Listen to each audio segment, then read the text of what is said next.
Insomnia is a common condition in which you have trouble falling or staying asleep. This condition can range from mild to severe, depending on how often it occurs and for how long. Insomnia can be chronic or ongoing, or acute, short-term.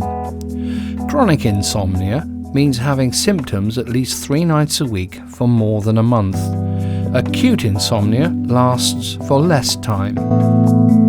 Some people who have insomnia may have trouble falling asleep. Other people may fall asleep easily but wake too soon. It may be prudent to avoid caffeine-containing products and the like, which can have a part to play in insomnia. You may also wish to consider the routine for reducing stress and depression.